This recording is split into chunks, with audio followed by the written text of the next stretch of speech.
semuanya, apa kabar Sobat Belajar? Semoga sehat selalu dan yang pastinya semangat terus untuk belajar dong ya. Karena belajar sekarang mudah, ayo belajar.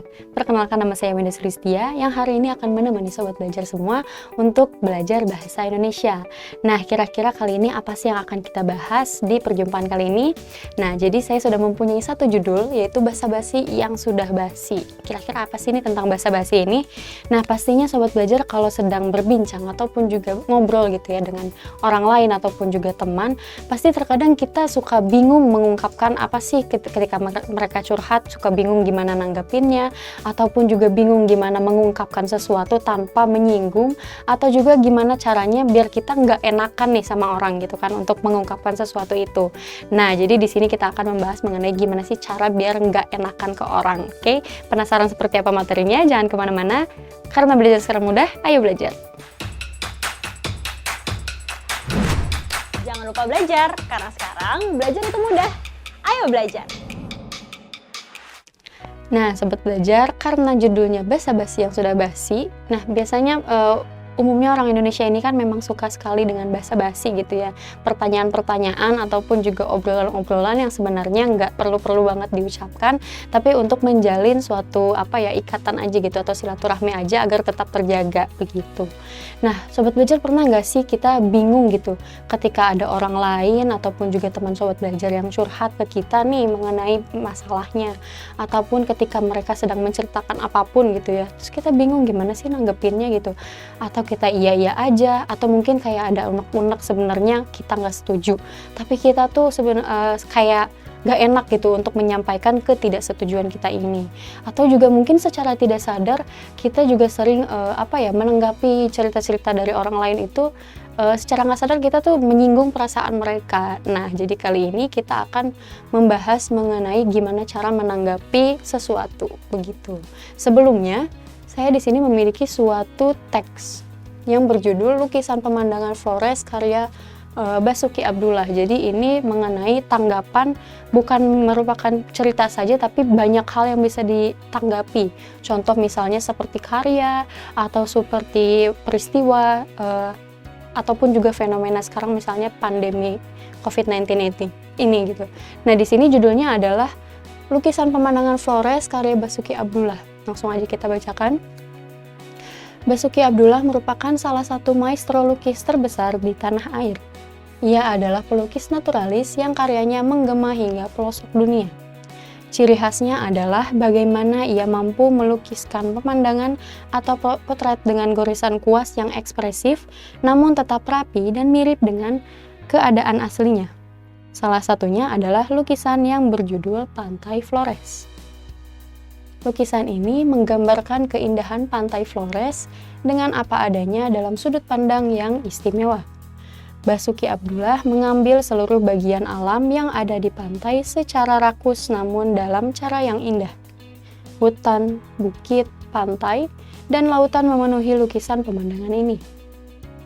Hutan tropis pula, Flores tampak detail dan eksotik dalam genggaman Abdullah.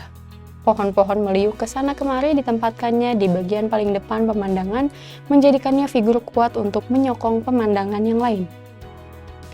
Bukit dijajarkan dengan kekuatan pengarah pengendangan yang membuat kita ingin menelusuri karya ini lebih jauh lagi. Bagaimana tidak, bukit itu digambarkan dari bagian yang paling dekat, yang sangat hijau, kemudian terus menjauh hingga memudar, hingga pada akhirnya menjadi kebiruan dan pada akhirnya mengarahkan kita pada pegunungan di bawah megahnya langit biru yang diselimuti awan putih. Ombak digambarkan dengan cara yang kuat namun tetap lembut dan anggun, mengayun menuju tepi pantai. Terdapat dua figur yang tampak sedang menikmati keindahan alam di sana. Salah satu figur tersebut tampak berdiri dan merentangkan tangannya di atas karang dan hendak menyambut ombak. Kedua figur tersebut memberikan narasi lebih akan keindahan pantai tersebut.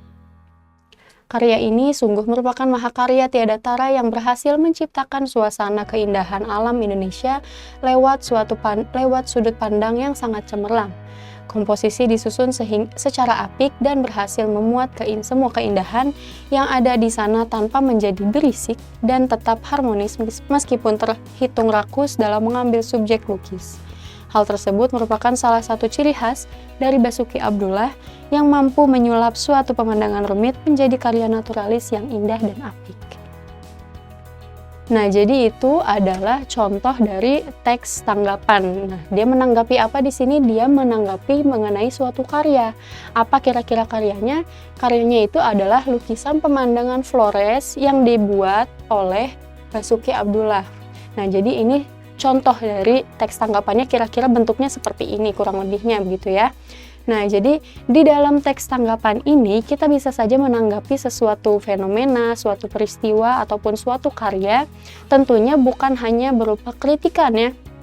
Bisa jadi dia pujian atau memang hanya menanggapi saja begitu. Nah, kita akan masuk langsung ke teks tanggapannya. Dimulai dari konsepnya atau pengertiannya dulu. Kira-kira apa sih teks tanggapan itu? Nah, jadi teks tanggapan ini adalah teks yang berisikan tanggapan, pujian, atau juga kritikan terhadap suatu hal atau suatu peristiwa secara objektif dan data yang tepat. Tanggapannya bisa pernyataan setuju atau tidak setuju. Sifatnya tidak harus menilai, tetapi bisa saja hanya sekadar kritikan atau pujian saja. Nah, jadi kalau kita lihat dari contoh teks tanggapan yang tadi, kontennya ataupun isi dari teks tanggapannya itu berupa suatu pujian ya, mengenai bagaimana indahnya ataupun juga mengenai bagusnya suatu karya, yaitu lukisan pemandangan pantai Flores ya kan. Jadi untuk dalam teks tanggapan ini kita juga tidak hanya bisa memberikan suatu kritikan aja, tetapi juga bisa mengenai pujian begitu ya kan. Jadi nggak harus melulu mengenai kritikan tapi juga pujian. Jadi intinya adalah suatu timbal balik begitu ya. Ketika orang lain misalnya bercerita ataupun ada suatu karya ataupun ada suatu fenomena yang bisa kita tanggapi gitu. Misalnya pernyataan setuju ataupun juga tidak setuju. Seperti itu. Nah, kemudian kapan sih teks tanggapan ini digunakan? Teks tanggapan ini digunakan pada saat berdiskusi, misalnya kalau ranah formalnya, misalnya dalam seminar atau diskusi kelompok yang disampaikan secara lisan atau di media elektronik yang disampaikan secara tertulis. Ya, misalnya kalau kita pernah lihat acara talk show, seperti contohnya ada hostnya, kemudian ada narasumber-narasumber yang diundang gitu yang berkaitan dengan topik yang sedang dibahas, ya kan pasti kan di situ akan ada argumen-argumen ataupun juga pembahasan-pembahasan mengenai suatu topik, misalnya entah itu peristiwa, misalnya mengenai membahas karya ataupun juga peristiwa-peristiwa lainnya. Nah, jadi akan ada timbal balik diskusi gitu ya jadinya. Jadi sebelum mereka akan mengutarakan apa tanggapannya, tentunya akan ditulis terlebih dahulu. Gunanya apa? Gunanya juga sehingga tidak menimbulkan kerancuan dalam pendapat ataupun juga tanggapan yang disampaikan kepada orang lain begitu. Nah, kemudian apa sih fungsi dari teks tanggapan ini gitu ya?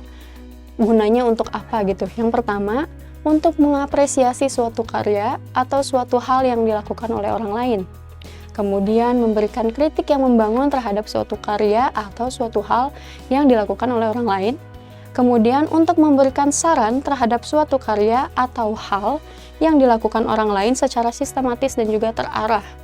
Nah, jadi di sini itu teks tanggapan ini seperti yang disebutkan pada pengertiannya tidak hanya berupa kritik. Teks tanggapan juga bisa berisikan mengenai pujian terhadap suatu hal ataupun suatu karya yang dihasilkan oleh orang lain seperti itu. Jadi seperti komunikasi dua arah gitu ya. Jadi ada yang berbicara, ada yang menanggapi seperti itu. Jadi kontennya ya tidak bisa tidak bisa hanya satu konten gitu, tidak bisa hanya satu topik gitu. Jadi tergantung mengenai apa yang sedang dibahas, kemudian konten dari tanggapannya akan berkesinambungan dengan suatu peristiwa ataupun juga suatu karya yang sedang dibahas. Jadi bisa mengapresiasi, juga bisa memberikan kritik atau juga memberikan saran atau bisa semuanya. Jadi setelah mengapresiasi, misalnya kita ingin mengkritik seseorang ataupun mengkritik suatu karya, kita tidak bisa langsung mengkritik to the point gitu ya, karena yang pertama tadi bagaimana caranya kita untuk membuat orang lain itu berubah ke hal yang lebih baik tanpa menyinggung ataupun juga tanpa menyakiti perasaannya. Ya, jadi caranya yang pertama yaitu diapresiasi dahulu. Ya, entah itu misalnya keberanian dalam melakukan sesuatu, tapi setelah itu barulah kita masuk ke kritiknya gitu. Kemudian lalu diberikan saran. Jadi caranya adalah dengan 3 tahap ini untuk menanggapi sesuatu. Nah, kemudian kalau yang namanya teks sudah pasti memiliki struktur ya. Kalau di dalam struktur teks tanggapan ini ada 3. Nah, yang pertama, strukturnya itu diawali oleh evaluasi atau konteks ataupun topik gitu ya. Jadi mengenai suatu hal yang ingin dijelaskan tapi digambarkan dulu secara umum gitu. Jadi evaluasi atau konteks ini adalah bagian awal dari teks tanggapan yang berisikan tentang pernyataan umum mengenai apa yang akan ditanggapi sehingga fokus ke dalam satu topik pembahasan. Jadi dijelaskan dulu secara general ataupun juga secara umum mengenai kira-kira apa sih yang akan ditanggapi, misalnya karya atau misalnya fenomena ataupun peristiwa dan lain sebagainya. Kemudian setelah dari struktur evaluasi atau konteks ini ada struktur deskripsi teksnya. Nah, deskripsi teks ini maksudnya adalah yang berisikan inti pembahasan dalam teks tanggapan. Misalnya berupa pendapat yang menyatakan kritikan, menyatakan pujian, menyatakan setuju atau tidak setuju, ataupun juga ada saran yang disampaikan secara logis, jelas, dan disertai data-data pendukung. Ya, jadi setelah dari pernyataan umumnya yaitu struktur evaluasi, baru kita menyampaikan maksud kita menanggapi hal tersebut itu di mana di bagian deskripsi teksnya. Nah, kemudian ditutup oleh struktur penegasan ulang atau penilaian. Jadi maksudnya setelah tadi kita mengungkapkan apa saja yang akan ditanggapi, entah itu kritikan, entah itu pujian, ataupun misalnya hanya saran, nah nanti akan diulas lagi, ditegaskan ulang lagi di struktur penilaian ini, yaitu bagian akhir dalam teks tanggapan yang berisikan kesimpulan dari seluruh tanggapan. Nah, kita balik ke contoh yang contoh teks tanggapan tadi ya. Nah, yang judulnya lukisan ini. Nah, dari sini, oke. Kita akan membedah strukturnya. Jadi kira-kira mana yang merupakan struktur evaluasi, mana yang merupakan struktur deskripsi, juga mana yang merupakan struktur penegasan ulang atau penilaian. Nah, jadi karena memang teks ini disusun sudah sistematis ya secara strukturnya, jadi sudah pasti teks tanggapan ini disusun dari dimulai struktur dari evaluasi terlebih dahulu ataupun konteksnya terlebih dahulu. Nah, dari judulnya kita sudah bisa melihat lukisan. Nah, bisa saja kita berasumsi dulu ya. Kalau dilihat dari judul lukisan pemandangan Flores karya Basuki Abdullah, berarti kan ini sedang menanggapi suatu karya, betul ya? Karena lukisan merupakan suatu karya gitu kan, suatu ciptaan lah gitu ya. Kemudian kita berasumsi dulu kalau misalnya tentang suatu karya bisa saja ada pujian, bisa saja isinya kritikan, atau bisa juga ada sarannya, ya kan? Nah, tapi kalau kita lihat lagi ke dalam teksnya, kita baca di paragraf yang pertama, yang sudah pasti kan akan diawali, karena semua teks itu disusun secara sistematis, yang pasti sudah diawali dengan evaluasi. Hanya saja kita bisa atau tidaknya mengetahui apakah paragraf ini termasuk ke struktur yang mana, seperti itu. Oke. Jadi di dalam paragraf yang pertama yang mengenalkan siapa itu Basuki Abdullah. Di sini ada Basuki Abdullah merupakan salah satu maestro lukis terbesar tanah air. Ya, dijelaskan dulu beliau ini siapa, pelukis naturalis yang karyanya menggema hingga ke pelosok dunia, ya. Kemudian ciri khas dari beliau itu saat melukisnya bagaimana, kemudian alirannya ada pelukis naturalis ya. Kemudian baru kita akan masuk ke topik yang akan dibahas. Nah, di kalimat terakhir di dalam paragraf ini ada kalimat salah satunya adalah lukisan yang berjudul Pantai Flores. Nah, jadi dari satu paragraf ini merupakan struktur dari evaluasi. ya, karena semua teks itu harus disusun sistematis berdasarkan dari strukturnya, betul kan? Jadi yang paragraf pertama yang kita jumpai itu sudah pasti evaluasi ataupun juga konteks ya. Nah, jadi setelah dijelaskan, karena evaluasi ini berisikan pernyataan umum, dijelaskan dulu karena mengenai suatu karya yang dibuat oleh Basuki Abdullah, maka pengenalan umumnya adalah pengenalan pelukisnya dulu. Siapa yang melukis pemandangan Flores ini? Ya kan, dijelaskan dulu beliau ini siapa, kemudian aliran lukisannya ya, pelukis naturalis, kemudian bagaimana ciri khas beliau, ini ada pada kalimat ini. Kalimat-kalimat pengenalan ya, identitas dari lukisannya ataupun identitas dari pembuat karyanya. Nah, kemudian di kalimat terakhir dalam satu paragraf ini akan dijelaskan mengenai akan disebutkan topik ataupun kalimat yang menjurus ke topiknya. Kalau di paragraf ini dengan kalimat salah satunya adalah lukisan yang berjudul Pantai Flores ya. Pantai Flores sesuai dengan judulnya, lukisan pemandangan Flores. Jadi sudah terlihat arahnya akan kemana begitu. Nah, kemudian paragraf yang kedua, lukisan ini menggambarkan keindahan Pantai Flores dengan apa adanya dalam sudut pandang yang istimewa. Basuki Abdullah mengambil seluruh bagian alam yang ada di pantai secara rakus namun cara yang indah. Hutan, bukit, pantai yang memenuhi lukisan pemandangan ini. Nah, kira-kira menurut sahabat belajar, apakah paragraf ini masih evaluasi atau sudah masuk ke struktur kedua, yaitu deskripsi teks? Kalau tadi kita lihat kan di paragraf pertama, mengenalkan dulu siapa pelukisnya. Kemudian ada kalimat yang sudah mengarah ke topik yang akan dibahas, oke? Nah, kalau kita lihat di sini sudah dibahas ya mengenai bagaimana lukisan ini, bagaimana bentuknya gitu. Lukisan ini menggambarkan keindahan Pantai Flores. Jadi, untuk paragraf yang ini dia sudah masuk ke dalam deskripsi teks. Kenapa? Karena sudah mulai menjelaskan bagaimana lukisan tersebut penggambarannya ataupun penilaiannya. Jadi ini ada kalau kita baca keseluruhannya ini merupakan suatu penilaian, ya kan? Lukisan ini menggambarkan keindahan Pantai Flores gitu.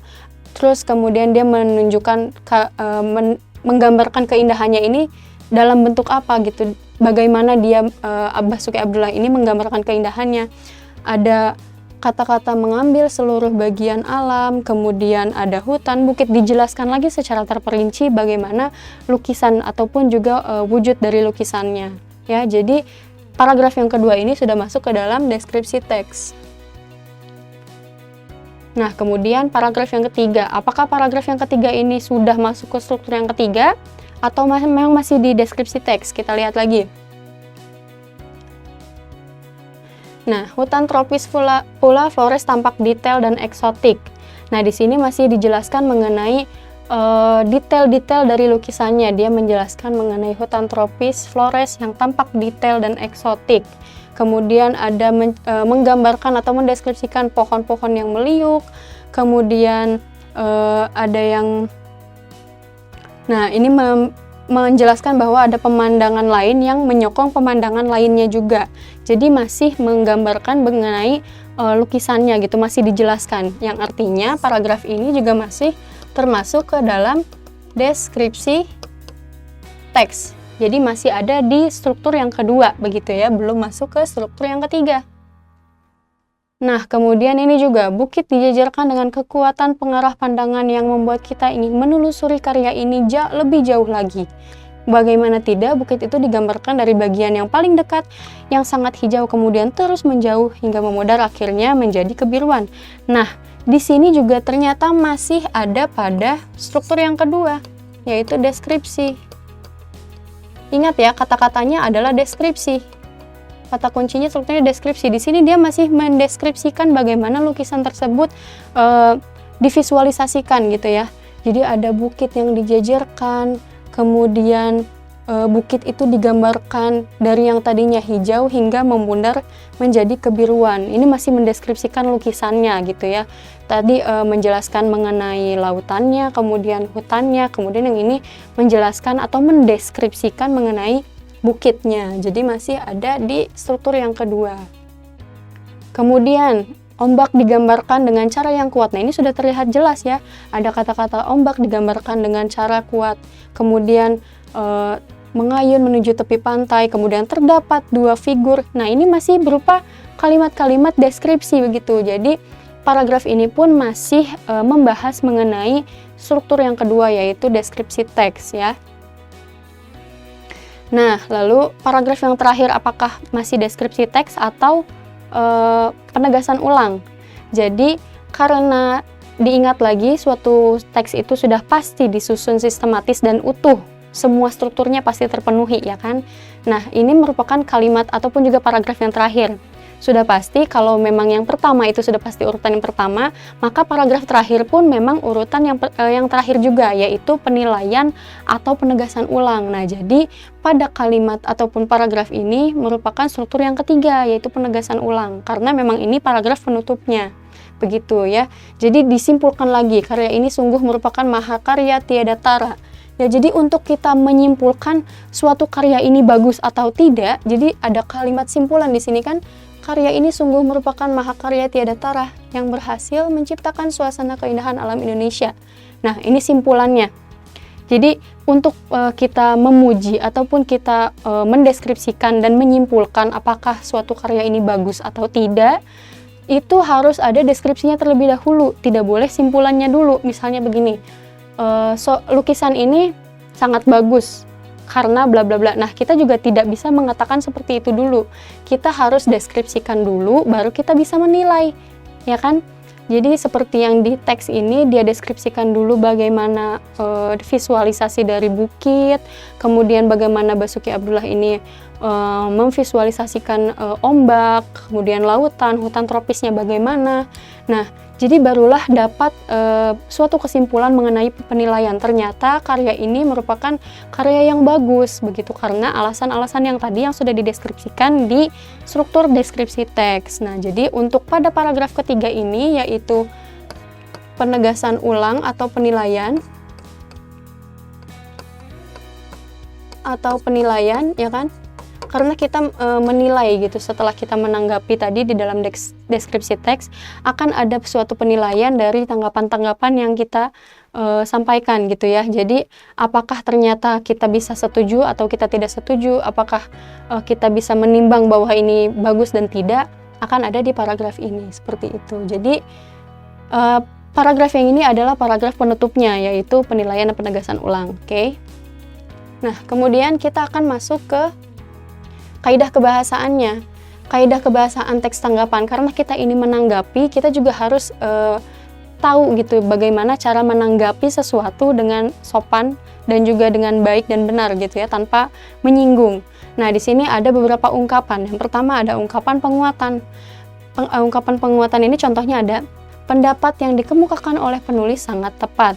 Nah, itu ada penguatan-penguatan. Kemudian yang kedua, saya sependapat dengan hal itu. Yang ketiga, ide tersebut sangat tepat. Yang keempat, saya setuju dengan ide penulis. Jadi ungkapan penguatan ini seperti kita menyetujui gitu ya, bahwa apa yang disampaikan orang sebelum kita itu memang satu pendapat dengan kita gitu. Kemudian yang ungkapan pelemahan, misalnya yang tidak setuju gitu. Gimana cara mengungkapkannya? Sini ada kalimat, namun yang disayangkan adalah bagaimana bangsa kita seakan lebih tertarik pada kebudayaan tersebut. Nah, ini dalam konteks misalnya ada budaya asing yang sedang masuk ke budaya Indonesia gitu ya. Jadi kata-kata yang memang santun ataupun juga yang bisa diucapkan pada saat menanggapi bisa menggunakan kalimat yang seperti ini. Namun yang disayangkan adalah bla bla bla bla gitu, konteksnya apa. Kemudian ungkapan sudut pandang orang lain. Dia berpendapat bahwa, dia mengatakan bahwasannya, penulis menyatakan bahwa, begitu. Kemudian ada ungkapan simpulan dari data orang lain. Yang pertama, alasan yang dikemukakan oleh penulis tidak tepat, bla bla bla bla, karena gitu. Simpulan dari tulisan itu menyatakan bahwa, baru apa yang akan ditanggapi. Kemudian berdasarkan data yang tersaji menunjukkan bahwa, ini kalau misalnya lingkupnya di seminar gitu ya. Kan karena dia baku sekali. Kemudian gaya penghalusan, saya setuju dengan pendapat tersebut, tetapi ini kalau misalnya kita tidak setuju, tetapi ada penghalusan gitu, jadi tidak serta-merta kita membicarakan kalau kita ini tidak setuju, jadi harus ada dihaluskan dulu bahasanya. Data yang tersaji sudah cukup lengkap, tetapi gitu ya. Nah, kita masuk ke kuis. Sobat Belajar sudah menyimak kan dan sudah siap dong pastinya untuk menjawab pertanyaan-pertanyaannya. Oke, kuis yang pertama. Struktur teks tanggapan terdiri atas A. Deskripsi teks, evaluasi penegasan ulang. B. Penegasan ulang deskripsi teks evaluasi. C. Evaluasi penegasan ulang deskripsi teks. D. Evaluasi deskripsi teks penegasan ulang. Nah, masih ingat kan tadi yang 3 itu? Jawabannya adalah yang D. Evaluasi deskripsi teks dan penegasan ulang. Kemudian yang kedua, hal yang tidak boleh dilakukan pada saat menanggapi sesuatu adalah A. Memberikan kritik yang membangun.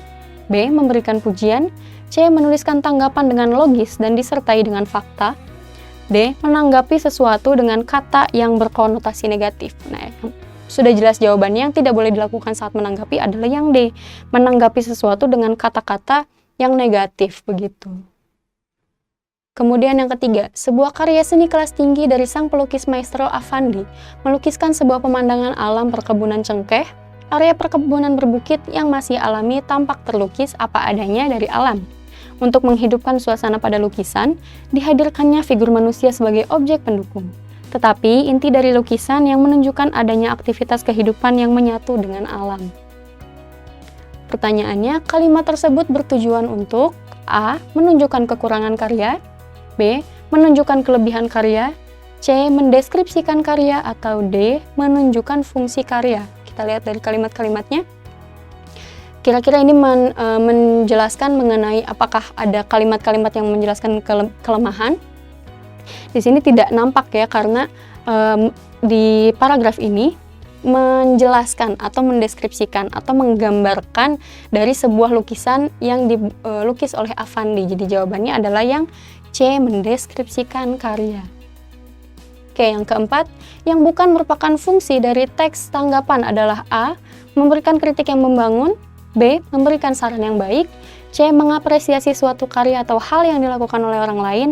D. Memamerkan sesuatu. Nah, sudah pasti yang jawabannya itu adalah yang D, karena yang bukan merupakan fungsi dari teks tanggapan. Ya kan tadi kalau sudah dibahas, fungsinya itu adalah bisa memberikan kritik, pujian, atau juga saran yang membangun begitu. Oke Sobat Belajar, kali ini kita sudah berada di penghujung materi kali ini. Bagaimana? Mudah bukan untuk belajar mengenai menanggapi sesuatu? Jadi sekarang udah mulai bisa nggak enakan lagi sama orang ya. Nah, jangan lupa untuk terus belajar, karena belajar sekarang mudah, ayo belajar. Jangan lupa belajar, karena sekarang belajar itu mudah. Ayo belajar!